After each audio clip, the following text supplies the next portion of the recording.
Hi guys, Natalie here.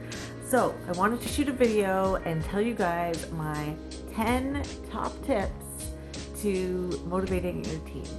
So I asked in my group, what kind of videos, what's stopping you? What can I help you guys? What's a hurdle that you guys are going through right now? And a big one was that, you started out strong, you've got yourself a team, but then the people on your team aren't doing anything. And so people are asking, how can we motivate our teams? So I have the 10 top tips of how you guys can go ahead and get your team motivated and getting that duplication that we're looking for. So I'm going to do it Jay Leno style. Jay Leno? No. David Letterman style. Okay, so we're going to count down. 10. Okay, so number 10. Team incentives. All right, so you don't have to do something super big. You don't have to do something expensive. It can be little. Lots of times people aren't looking for what the actual incentive is. They're looking at just being the winner and wanting that recognition. So even if it's something little or something, one of your company's products, something like that, you don't have to break the bank. So number 9 would be phone calls and voice messages. So important to make sure you're reaching out to your team, and the best way to do that, guys, is through the phone. Get them on a one-to-one conversation or a 3-on-1, so get an upline in on that conversation as well, and that way they can bounce some of their problems off of you, and you can help them right off the bat.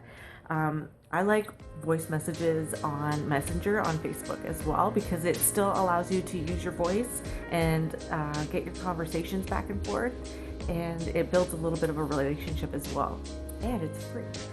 So you have a international team. You're not spending lots of money. Okay, so number 8. 8 would be team meetings. Make sure you're getting your team on meetings. You can do it virtually or in person. If you have a local team, get them in person. That's great. Even if it's just to go out for a drink or something, get a few people in on and building up a relationship so people can bounce ideas off of each other and not just with their uplines.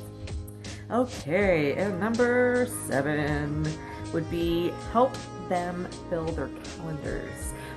So if you can get your team filling in their calendars so that every day they have something that they are working on, that will definitely help them always moving forward, regardless of what kind of negativity they might be dealing with in their regular lives. They'll also have a priority, which is good. So I always get my team to do the 3-5. So that's build 5 new friends on Facebook. That would be follow up with 5 customers or 5 potential people that are going to join your business, and then reach down to 5 people in your team, and and then you can also build relationships with those 5 people. So it's the 3-5s. I get them to do that every single day. We mark it on our calendars, and it's a great way to do that. So what number were we at? I think we just did 7. Yes. So number 6 would be a dream board. Get your team to cut out pictures, not just write down the names, but cut out the pictures and put it on a piece of paper. Put that piece of paper in their bedroom, on their bedroom mirror, or the bathroom mirror, somewhere where they look constantly. It's nice to see the actual item that they're working towards. If it's like cars and boats and houses, or staying home with their kids, whatever it is that's on their dream, their big why, make sure it's on their dream board. Number 5 would be team shoutouts and recognition. So making sure that you're letting people know that you are noticing that they're doing a good job. Shout them out. If they're doing really good with sales, shout out their sales. Reach out and find who's doing really well and give those people the recognition that they deserve.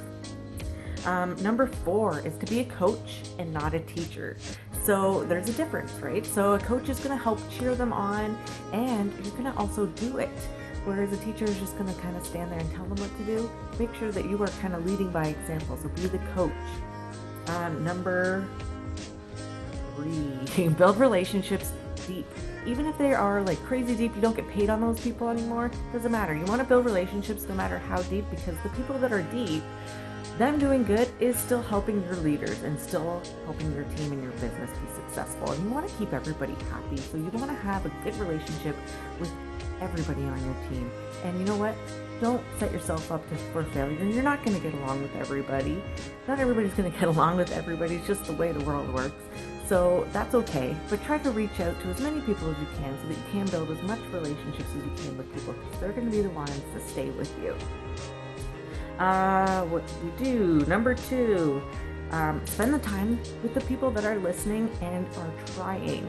So there's a difference. Lots of times people say, oh, go into your back office and check to see who's got the highest sales. Make sure you're friends with those people. Make sure you're talking to those people. But I also say, make sure you're friends and you're talking to the people that are trying and that are listening. Just because they're not getting sales right off the bat doesn't mean they won't eventually get sales. So if they're willing to listen, if they're willing to try, make sure you're connecting with those people. Number 1, this is my biggest one, and it's my favorite, and it works. It's so good. It's just the best. Team challenges, and make sure that you're sharing what you're doing. So when I do a team challenge, what I'd like to do is make sure that I do it first. Then often what I'll do is I'll share it onto my team group and say, this is what I did. I show them why it worked. So I either take snapshots of the comments or show them the sales that were able to come from that, or the people that were interested, or how many shares I got, whatever it is that was good from that particular post. I'll do a team challenge so that they can duplicate that and do it for themselves, and they get ideas from me, and it's easy enough for them to take that, duplicate it, and use that for their own business and have their team do the same. And I really like to do that because it proves that it's worthwhile to do, and it gives them kind of new ideas to kind of try that maybe they haven't thought of before. And that was the number 1. That's my favorite. I'm going to give you guys a little bonus one, and that's just to be thankful and to be gracious and stay humble. Don't be above and beyond everybody. So make sure that your team knows that you're thankful and that your success is based on their success and that you appreciate them. So thanks for watching, guys. Hopefully that helps. Give those 10 top tips a try. Bye.